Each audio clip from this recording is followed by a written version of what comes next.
In Miami, it looks like a burglary gone wrong. At least that's what the murderer hoped.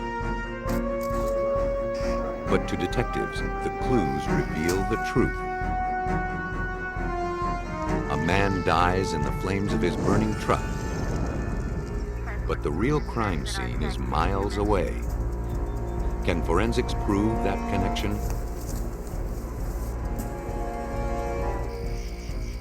Investigators grapple with a double homicide. The sole eyewitness reports the victims were killed by a ninja assassin. Some kill out of hatred. Some do it for love. But for others, murder is all in a day's work. Their services are available to anyone willing to pay the price for their deadly dealings.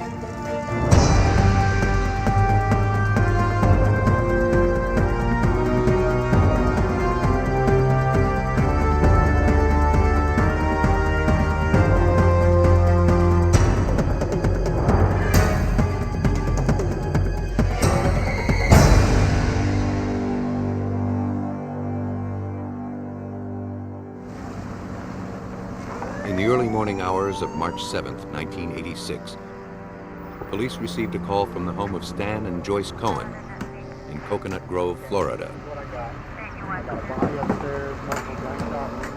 At 5:25 a.m., Joyce had frantically dialed 911, reporting that an intruder had entered their home. Her husband was shot in his sleep. Stan Cohen, a 52-year-old owner of a construction company, had been shot 4 times in the head. What's wrong with him? Tell me, is he okay? He was pronounced dead at the scene. My husband, could you tell me anything? Homicide detectives were called in. Leading the investigation was John Spear. When I arrived at the scene, I met Joyce Cohen. There were only 2 people in the house, according to Joyce Cohen, when this homicide occurred. Now, my teachings and my beliefs are when you have 2 people in a house or a room or anywhere, and one of them ends up dead, you should suspect the other person until your suspicions are relieved. This right here? But suspicions can only take an investigator so far, and they ultimately mean nothing in a court of law. The truth is told through the evidence. Meantime, the medical examiner conducted an autopsy on Stan Cohen. He ruled gunshot as the official cause of death. He was told the victim was killed between 5:15 and 5:20 that morning. He had no reason to question it. If we could have a seat right here, please. While the forensics team swarmed the Cohen's I house, get you to put your hands on the table, ma'am. Joyce went to the police station. Ma'am, this is She agreed to a routine swab test for gunpowder residue. What I'm going to do is swab your hands, and if there's any shots or traces of gunshot residue. While awaiting the results, she gave her statement. According to Joyce, she and Stan were awakened by a noise downstairs. I think I heard something. What'd you hear? Stan picked up his gun, and the 2 went to investigate.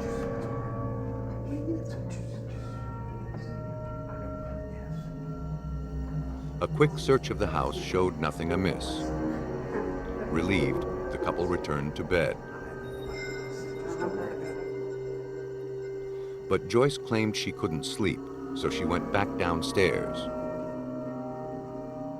At approximately 5 a.m., a friend called from Colorado. As they were talking, she heard a noise in the kitchen.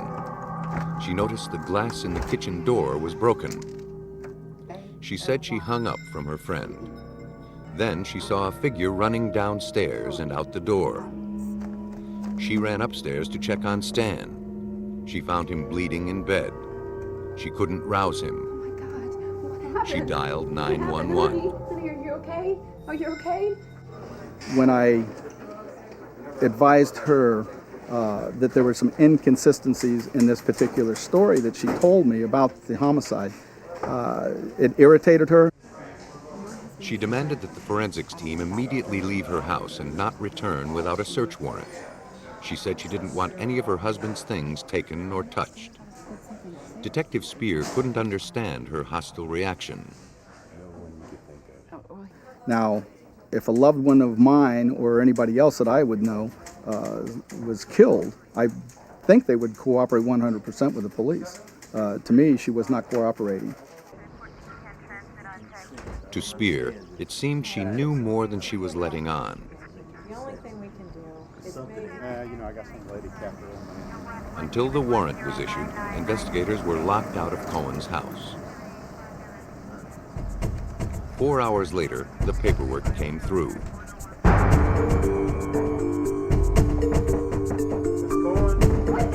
Joyce Cohen was presented with the warrant, and the team swung back into action.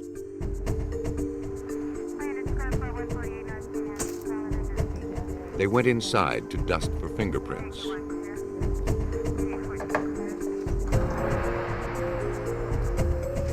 Joyce was called back to the police station to continue her interrogation.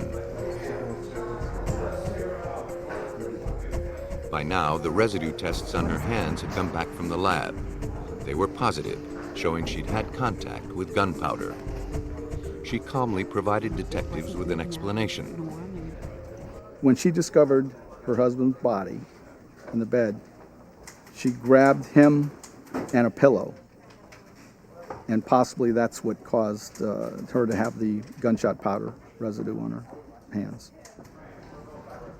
Investigators made a note of her response and pressed on.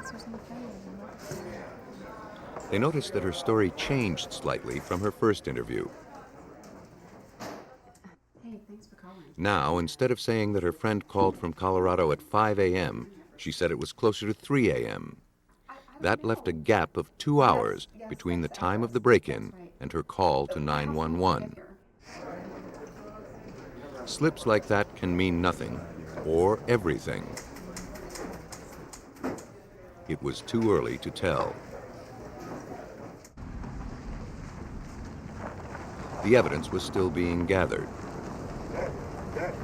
Outside the house, police discovered a gun in the garden.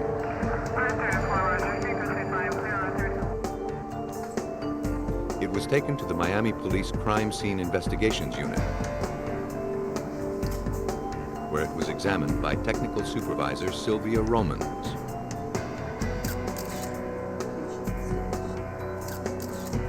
After photographing the weapon, she tried to raise fingerprints. Upon fuming the gun, I found some evidence of fingerprints. They weren't of much value, but the most significant thing that I found was that it appeared the gun had been wiped down. Ballistics showed that it was the weapon that killed Stan Cohen.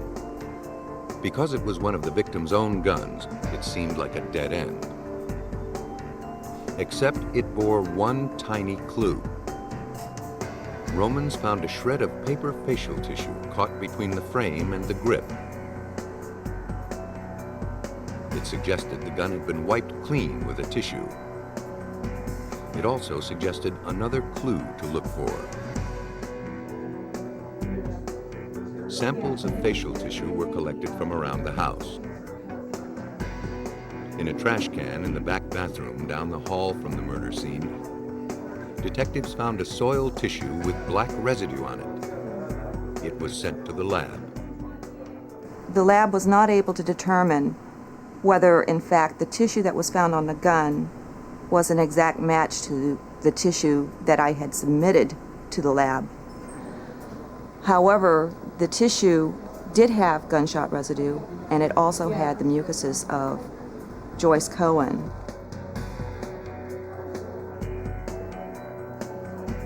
Blood in the nasal mucus matched Joyce Cohen's blood type. It strongly suggested that Joyce had shot her husband, then wiped down the gun with this tissue.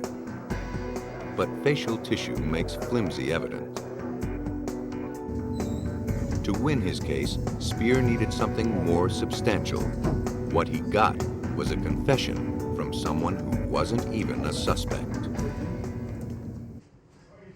In the case against Joyce Cohen, Miami police were hampered by lack of solid evidence. But 1 month after Stan Cohen was murdered, the investigation took an unexpected turn.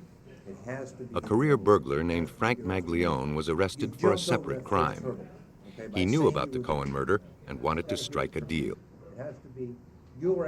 We learned that he and 2 other companions assisted in this homicide and were paid to do this homicide by Stanley Cohen's wife, Joyce Cohen.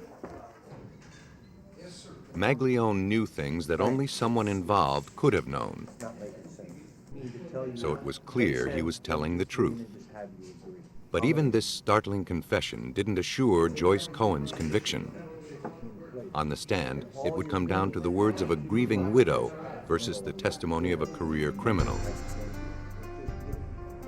Feeling he didn't have enough evidence to get a conviction, Spear spent 2 years chasing the other men Maglione implicated. But they wouldn't crack. He had to rely solely on Maglione and the forensic evidence to prove Joyce Cohen's involvement.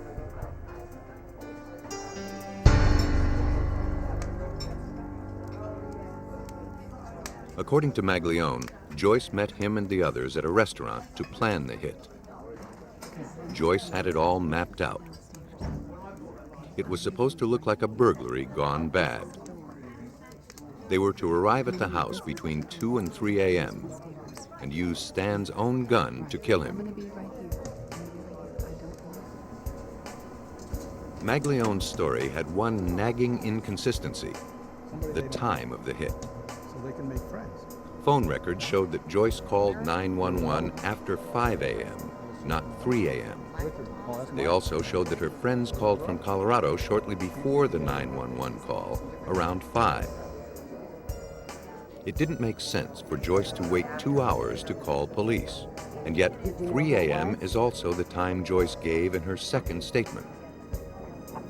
What seemed like a possible slip of the tongue suddenly became pivotal to the case. Police suspected that Joyce may have waited in order to create her alibi.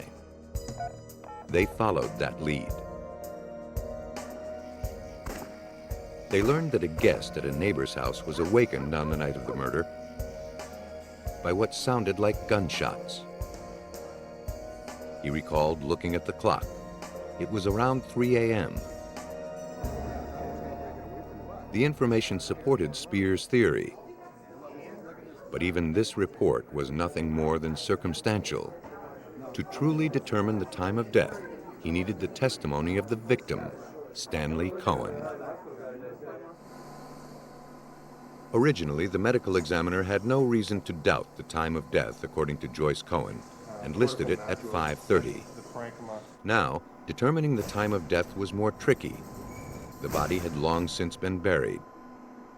All that remained were photos taken upon its arrival at the medical examiner's office. Hours after death, blood settles in the lowest portions of the body in a process called lividity. The pooling blood creates telltale red marks. From the extent of the lividity marks, a medical examiner can estimate the time of death. 7 by 5 centimeters. Joyce Cohen's lawyers hired an expert witness who requested copies of the autopsy photos. Over the right side. He determined there was no lividity when the pictures were taken, meaning the victim was killed shortly after 5 a.m., as Joyce originally asserted. But because the defense was viewing second-generation reprints of the photos, the subtleties of the images were lost. Testifying for the prosecution, the medical examiner went back to his original photographs. The lividity was apparent, meaning the victim was killed around 3 a.m. Joyce had waited 2 hours to call the police, proving she was part of the conspiracy to kill her husband. Maglione's testimony put into question the time of death. The autopsy photos confirmed his story. The forensics work on the scrap of facial tissue further proved Joyce Cohen's connection to her husband's murder. At the prearranged time, Maglione and his team arrived at Cohen's house. she was awake and let them in. They already knew where to find Stanley's gun. They went to the bedroom,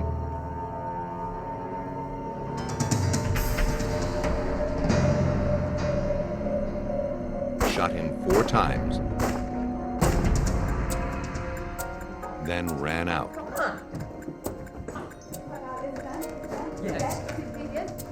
On the way, they dropped the gun.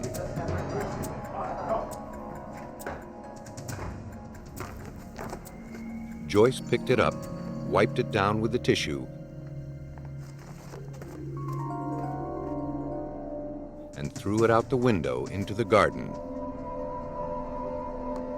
She then perhaps blew her nose on the tissue and disposed of it in the far bathroom. Although it was never proven, she may have arranged with her friends in Colorado to call her, thereby establishing her alibi. Unfortunately, the friends called too late, or there was some confusion over the time zones, Colorado being 2 hours earlier than Florida.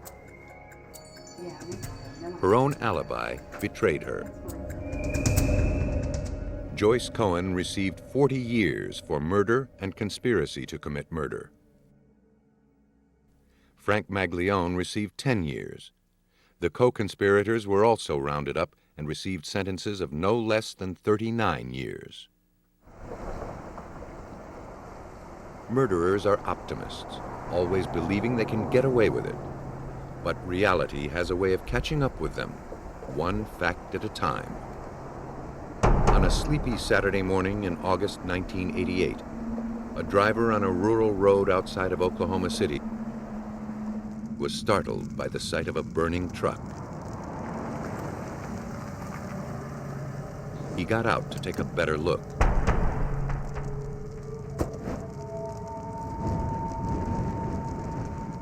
Curiosity turned to horror when he saw the body of a man lying on the driver's side of the cab, his leg dangling out of the open door.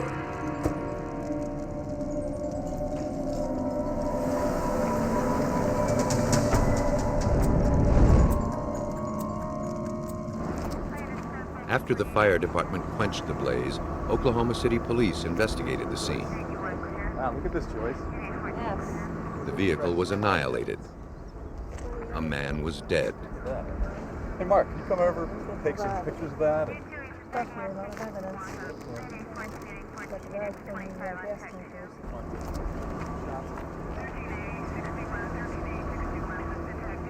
While police traced the vehicle to determine who the victim was, the sheriff's department received a call from a woman whose husband hadn't returned from work.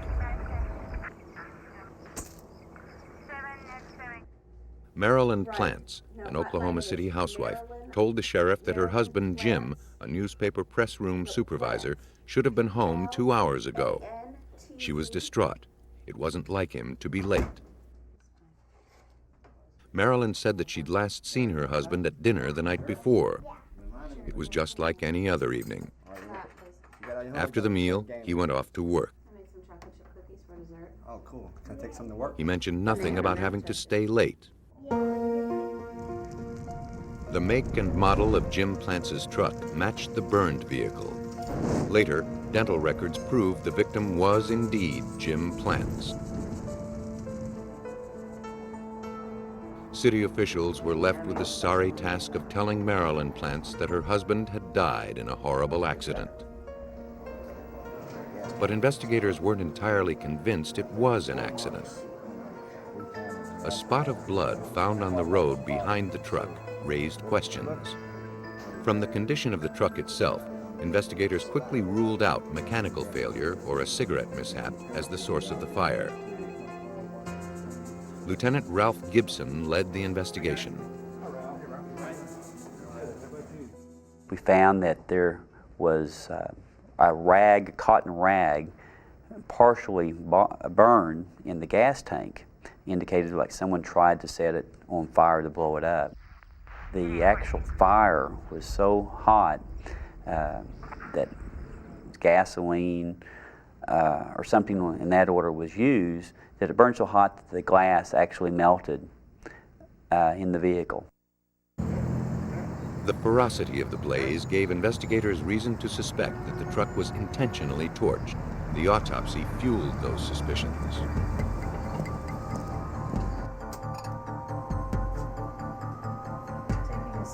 It revealed that Plantz suffered head trauma and broken forearms, but his truck showed no signs of collision, suggesting he was beaten, then placed into the vehicle. The gases in his lungs showed he was still alive when the truck was set ablaze. The case officially became a homicide. To find the killer, Gibson first needed to find the motive. Gibson learned from Plantz's employer that the victim had recently increased his company life insurance from $50,000 to $290,000. He had a separate policy for an additional $20,000. Dead, Jim Plantz was worth more than $300,000. The increase in insurance definitely got my attention as a motive for a homicide. Well, sure. Go The ahead. beneficiary of the money was Jim's wife, Marilyn Plantz. Over the back of the couch. It didn't seem likely that the young mother would be strong enough to beat her husband to the threshold of death and then drag him into his truck.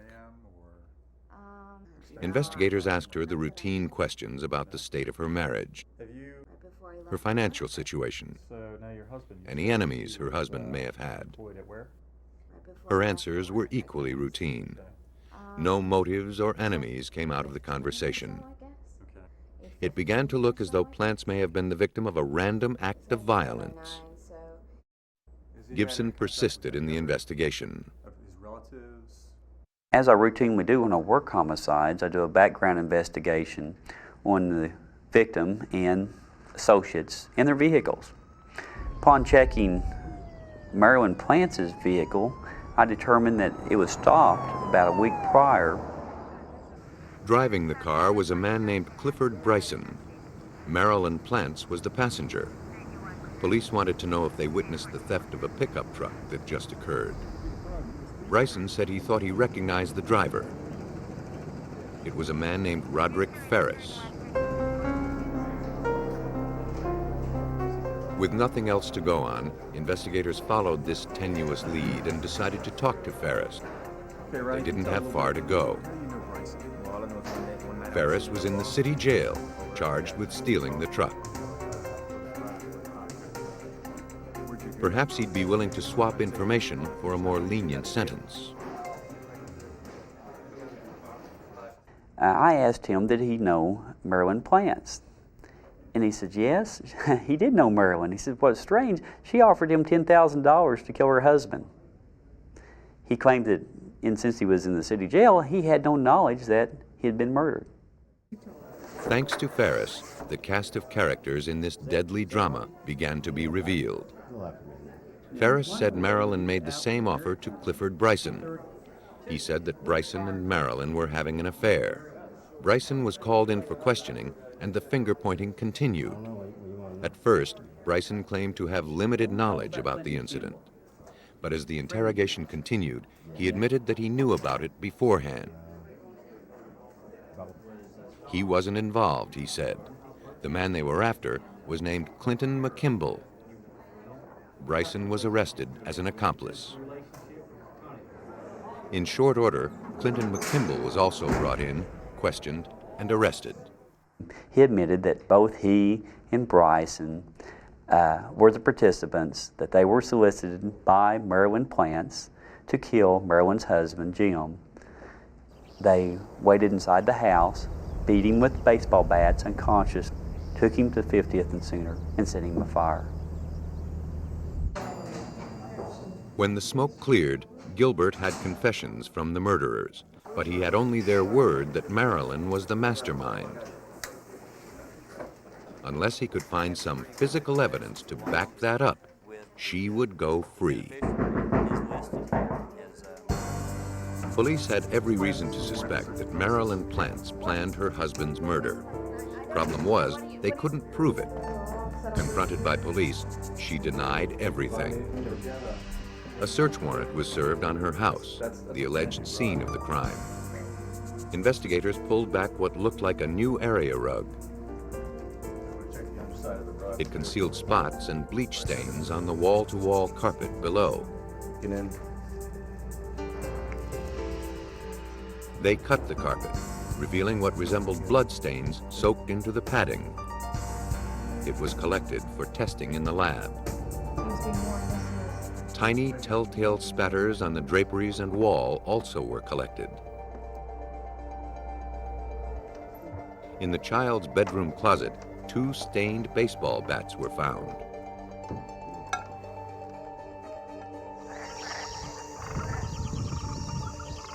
Bryson told police that after they burned the truck, they returned to Marilyn's house. Because their clothes were covered with blood, Marilyn gave them the victim's clothes to wear. They bundled their own clothes in a bag and disposed of them in a creek a half-mile from the Plantz's home. To corroborate Bryson and McKimball's story, the creek was searched for evidence. The odds of finding this evidence were actually against us because we had several days of rain and the creek had swelled. The diligent team managed to find the clothing. The evidence from the creek and the Plantz home was bagged, tagged, and sent to the DNA serology laboratory of the Oklahoma City Police. Carpet in. We're going to get the washcloth and jeans. There, each piece was scrutinized to see if it contained blood, and if that blood matched that of Jim Plantz. Only then would Bryson and McKimball's account be proved. The outcome of the case rested on the shoulders of forensic chemist supervisor Joyce Gilchrist. Oh, great, thanks. But some of the evidence didn't look hopeful. I was very surprised that when the evidence was submitted to our laboratory from the clothing that was taken from a creek, the request was made by Detective Gibson for me to see if I could find any blood stains on the clothing. Cold running water is the best way to remove blood stains. The clothing had been in the current for over a week. Gilchrist was fighting the odds. She knew the chances of detecting blood, let alone typing it, would be slim. To find traces of blood, Gilchrist used luminol, which makes blood stains glow in the dark.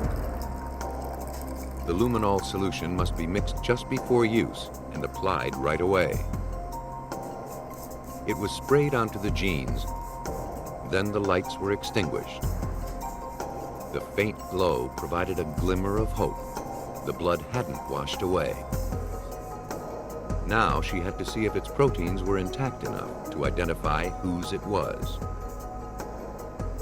Before the advent of DNA testing, investigators relied on blood typing, which is less precise. To determine the blood type on the evidence, Gilchrist used a technique called absorption illusion. Bloodied threads from the jeans were glued into small wells using ordinary nail polish. Then human anti-serum was added. It was incubated overnight under controlled temperature. Next day, the blood was tested for its type, A, B, or O. Surprisingly, the tests on the blood were a success. Despite its time underwater, the blood was in good enough condition to reveal that it was type A, the same as Jim Plantz's. The results were encouraging, but not conclusive, because type A blood is shared by millions of people.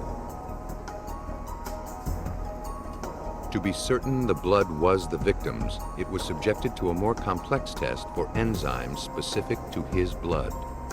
The chances of anyone else having the same set of enzymes are slim. Proteins are added to the samples. Drawn across by an electric current, the samples react, creating light and dark bands. If the bands on the sample matched the bands created by the victim's blood, Gilchrist could be certain the unknown sample is Plantz's blood. She had a match. The blood on the jeans was undeniably the victim's. This part of the killer's story checked out. They did such a good job of wrapping the garments that they protected that blood for us, so that when it went into the water, the blood was protected from being washed away by the water itself. And when the items were found by our investigators and then brought back to the laboratory to be analyzed, I could make an association back to the victim very easily. According to Bryson and McKimble, the murder occurred at Plantz's house. The blood evidence collected there suggested this was so. It was Gilchrist's job to prove it beyond a doubt. The blood collected from the carpet, walls, and drapery were not as conspicuous as the blood on the clothing, but the tiny droplets were in much better shape. The same tests were performed on these samples. The results came quickly. The blood belonged to Jim Plantz. The murder had obviously occurred in the Plantz's home, just as Bryson and McKimble had said. Now, Gibson had to prove that Marilyn Plantz knew about it. She was called in for an interview. She denied just about everything. That at first she didn't even know any of the other two participants, being Bryson and McKimble. Then during the interview, again, she changed the story to fit the facts as she learned that we knew more than what she thought. Marilyn insisted that she was asleep until about 8 a.m. She never heard her husband come home, heard no commotion.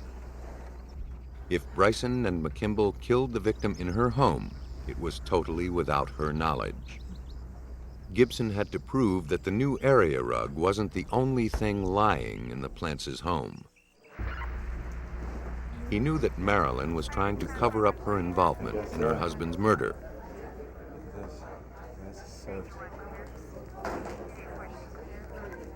The new rug could be his most damning piece of evidence. I was trying to find a way to link her to the purchase of that rug because it was a new rug. So I checked with the manufacturer of the rugs, and they told me one of the primary carrier was Walmart. And there was a Walmart just a few blocks from Marilyn's house. So I got a subpoena for the bank records of Marilyn Plantz. And when I went through the bank records, I found a check to Walmart on the day of the killing. I've got the receipts right here. Gibson visited the store manager, who retrieved the original receipt from Marilyn's purchase. The itemized document showed that on the date of the murder, she made two purchases: a soft drink and an area rug. The transaction occurred at 9:11 a.m. This is a girl that just reported her husband missing, and she goes and buys a rug at 11 o'clock, over 11 minutes after her store opens. She didn't shop a whole lot either. The purchase of the rug was proof that Marilyn Plantz had full, willful knowledge of the murder of her husband. According to what police could discern, when Jim Plantz came home from work that morning, Marilyn's lover, Clifton Bryson, and his friend, Clinton McKimble, were already there, waiting to bludgeon him with baseball bats.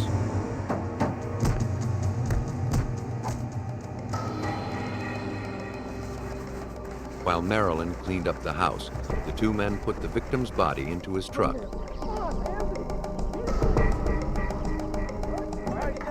Drove it to a remote road, doused it with gasoline, and set it afire. The victim should have been dead, but he wasn't. He made one futile attempt to flee the flames. Then he was consumed. The truck should have exploded, destroying the evidence, but it didn't. The three conspired to kill Mr. Plantz for the insurance money. McKimble did it for $45,000 that he was promised his share. The other two were going to take the rest of the money, move to Texas, and live off this particular insurance proceeds. Instead, Marilyn Plantz and Clifton Bryson were sentenced to death. Clinton McKimble received life in prison.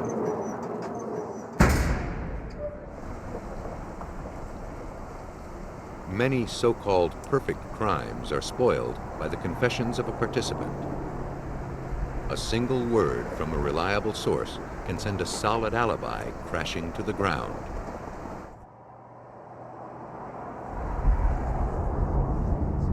It was the night of September 25th, 1985. Yom Kippur, the Jewish Day of Atonement, had drawn to a close. Vera and Gerald Woodman marked its passing at a dinner party at the home of Vera's sister in Bel Air, California.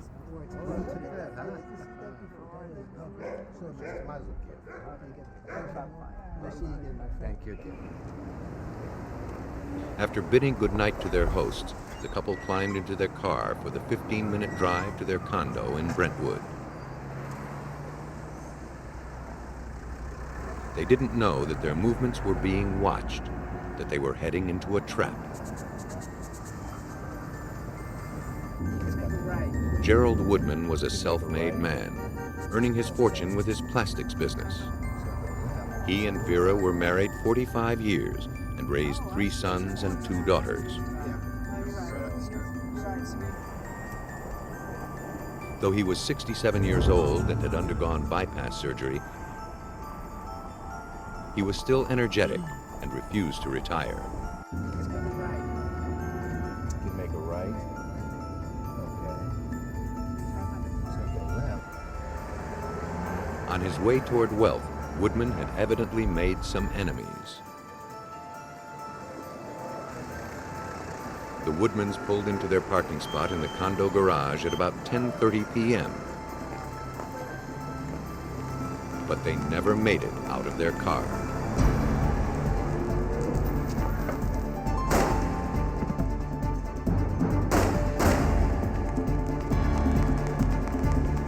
The ringing gunshots drew the attention of one of the residents, who raced to see what the commotion was.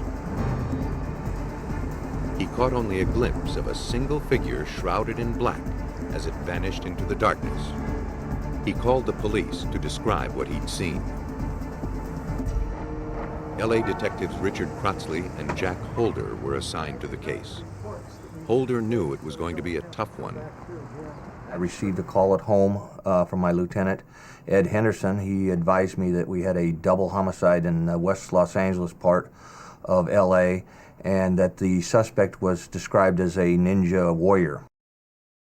The media pounced on the image of a ninja assassin on the prowl in West LA. The description was bolstered by the discovery of bare footprints at the murder scene. But the murders relied more on firepower than martial arts. Investigators eventually surmised that the ninja garb was just a disguise, and the footprints were made by the witness. The media still clung to the ninja image. Gerald had been shot once at close range. Vera had been shot 2 times. Police found no shell casings, so they knew the weapon was a revolver. Ballistics determined it was a .357 Magnum, a uniquely powerful weapon. The motive for the crime wasn't immediately clear. Gerald still had his wallet. Vera still wore her jewels. Nothing in the car seemed to have been touched or taken. To Richard Crotzley, the crime smacked of a professional hit. So, since no property was missing from either Vera or Gerald at that time, and it appeared that the robbery was not a motive, things crept into our mind that all of a sudden this could possibly be a murder for hire. Because hired killers have no connection to the victim, they're harder to catch. And because the person who orders the killing can do it from a distance and has time to establish an alibi, he's harder to convict. Investigators needed to work the case from 2 angles. First, they would have to process all the evidence at the scene to catch the gunman. Then they'd have to compile a list of the Woodman's enemies to find out who ordered the hit. They determined that the killers entered the garage by cutting a chain that secured a gate. Apparently, 2 pieces of chain link ended up in a nearby planter, where they were recovered. It wasn't a lot to go on, but detectives knew that if they did their job right, this tiny clue could be the first link in a chain of evidence that would lead to the killer. In West LA, 2 chain fragments were the only clues in the Woodman double homicide. They bore no fingerprints. They were brought to the LAPD's Scientific Investigations Division for further analysis. A low-power comparison microscope revealed that the scratches and imperfections on both pieces were continuous, showing they were 2 halves of the same link. The 2 pieces of chain link recovered from the shape of the cut helped supervising criminalist Bill Llewellyn surmise the kind of tool used to make the cut. I was further able to examine the pieces of chain link and determine that a tool that might have been used to cut the chain link would have been a bolt cutter. While the physical evidence was being gathered, police looked for a motive for the killings. Neighbors had told police that Gerald Woodman was involved with racehorses and gambling. He might have gotten in over his head. A look into his gambling debts turned up nothing. In fact, he'd done well and had no outstanding debts. But another motive may have stood closer to home. Vera Woodman's daughter and sister had an interesting story to tell. They immediately proceeded to tell us about the dispute that had arisen between Gerald and his 2 older sons, Neil and Stuart Woodman, involving the takeover of the family business by the sons. They were very intense and adamant that Neil and Stuart had killed their parents. Gerald Woodman had built Manchester Products, his plastics company, from scratch. When he had a heart attack, he entrusted it to his sons, Neil and Stuart. At the helm, the sons wrested the majority stock away from their father, shutting him out. Gerald spent most of his savings trying to win the company back. The ensuing hatred split the family. Neil and Stuart were no longer welcome at family functions. Gerald and Vera were not allowed to see their grandchildren. Everyone police spoke to gave the same story about the animosity that centered around the Woodman boys. Finally, it was time to speak to them directly. The brothers agreed to meet investigators at their attorney's office. Now, any time that you want to interview a family member regarding their parents' death, why in the world are you going to get an attorney? Right then and then, I think Jack and I decided these guys are involved. Now, how are we going to prove it? While Crotsley and Holder pondered where to gather their next clue, it walked in the door. 2 former LA cops who moonlighted as security guards paid police a visit. They said that a man named Steve Hommick, who was employed by Neil Woodman, had recently hired them to keep Gerald and Vera Woodman away from their grandson's bar mitzvah. The former police officers told investigators that Hommick had given them some harsh instructions. We had been told that Mr. Hommick had made the statement during a breakfast meeting prior to the bar mitzvah that Neil had told Steve, what are you going to do if he comes around? And Steve had replied that he would waste him. A background check on Steve Hommick revealed that he was a former LA cop who had been fired after less than 1 year on the force. He was now living in Las Vegas and was under FBI surveillance for drug trafficking. He and a business associate had flown from Las Vegas to LA the day before the killings and had returned to Vegas the day after. Placing Hommick in Los Angeles on the night of the murders was a start. But LA's a big city, and Hommick could have gone anywhere. Police learned that his brother, Robert Hommick, lived less than 4 miles from the crime scene. We also discovered that Robert Hommick was involved in a traffic accident the night of the murders within a half a block of the murders. This seemed like more than a coincidence. Hommick's accident took place in the alley behind the Woodmans' condo. Robert Hommick's record also showed that 3 months before the murders, he had been questioned by police for apparently loitering around Vera and Gerald's building. It was the date of the Woodmans' anniversary, one of the few times Vera Woodman left the condo. On our friend Jesse. Investigators suspected that the Woodman boys had hired the Hommicks to kill their parents. It would take more than the evidence at hand to prove it. Federal agents had already put traces on Steve Hommick's phone in Las Vegas. Many of the calls were to his brother, to the Woodman's sons' homes and office, and to payphones near their houses. Phone records for all of the suspects were analyzed. They showed a flurry of activity just before the murders. And looking at those records and our records, we started putting everything together that there was all kinds of conversations linking these suspects to each other. It was enough to obtain a search warrant for Steve Hommick's apartment. There they found copious diaries detailing his activities. But he gave everyone a nickname, wrote everything in code. Investigators were able to crack it. One of the things police learned from the diaries was that Stuart Woodman had hired Robert Hommick to burglarize his own house so he could collect on the insurance. He also stole and torched a company car for the same reason. If Hommick was involved with the murder for hire, he wasn't so rash as to write about it. But his books did suggest that his brother Robert was often his partner in crime. Investigators next served a warrant on Robert Hommick's apartment, 4 miles from the murder scene.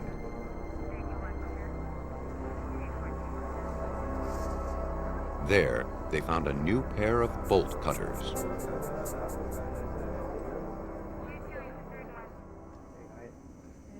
Assuming that Robert Hommick wouldn't have traveled far to purchase the tool, detectives spoke to the clerk at the hardware store just down the street from his apartment. The clerk confirmed that the cutter could make short work of chain link, and she recognized Hommick from pictures detectives showed her. She had sold him the cutter. The bolt cutter was sent to the forensics lab to see if it was the tool that sheared the link outside the victim's parking garage. Bill Llewellyn focused his microscope on the minute scrapings, or stria, on the blades. Essentially, they are the bolt cutter's fingerprint. They are present on that bolt cutter, and no other bolt cutter will have the same set of stri pattern. What's really unusual about the bolt cutters in this case is they were virtually brand new, and you could actually see marks on the jaws of the bolt cutters where they had been used to cut the chain link, which made my job much easier in that I had a very small area in which to focus my examination for the stri patterns. After examining the blade, Llewellyn used it to cut a small piece of lead. The soft metal became impressed with the blade's stria without damaging the tool's cutting surface. The stria on the lead was then compared with the stria on the chain link.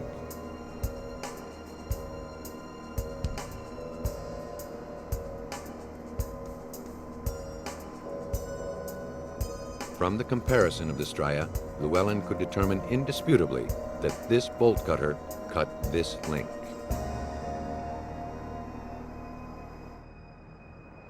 The broken chain was the missing link that Holder needed. It bound Robert Hommick to the scene of the crime, while the phone records and diary entries connected him to the Woodman brothers. But without witnesses or motive, the case was far from being locked up. Investigators struggled for 6 months to build their case against the Hommicks and the Woodman brothers. And then came a break. One of the Hamek's partners was arrested for unrelated charges.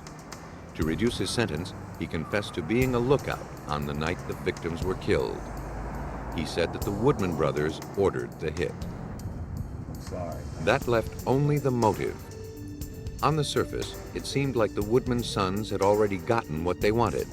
They'd stolen their father's successful company out from under him. Why, except for sheer hatred, would they want to kill their parents?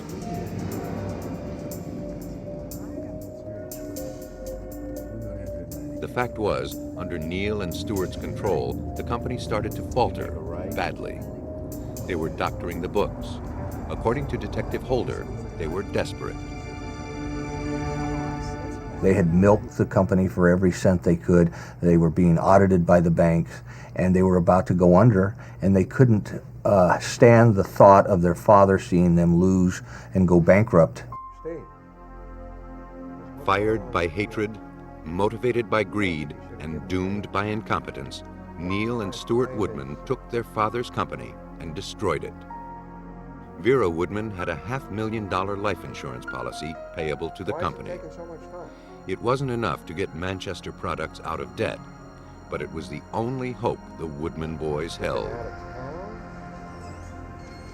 Holder and Crotsley, with the help of criminalist Bill Llewellyn, had their evidence in place and were ready to arrest and prosecute. Armed with phone records, journal entries, a henchman's confession, and the cut chain link, they were able to tell their story of murder for hire. Was the first time that LAPD had put on a case where they used tool mark impressions as evidence. The evidence was enough to convince the jury. For conspiracy to murder Vera and Gerald Woodman, Neal and Stewart Woodman received life in prison. Robert Hamek, life without parole, and Steve Hamek, death.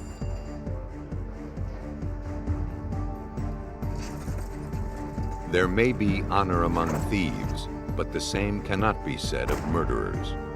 When the heat's turned up, confidences are broken, partners betrayed. And an assassin who's only in it for the money is willing to pay any price to save his own life. Once he agrees to bargain, it's up to forensics to determine the truth of his tale.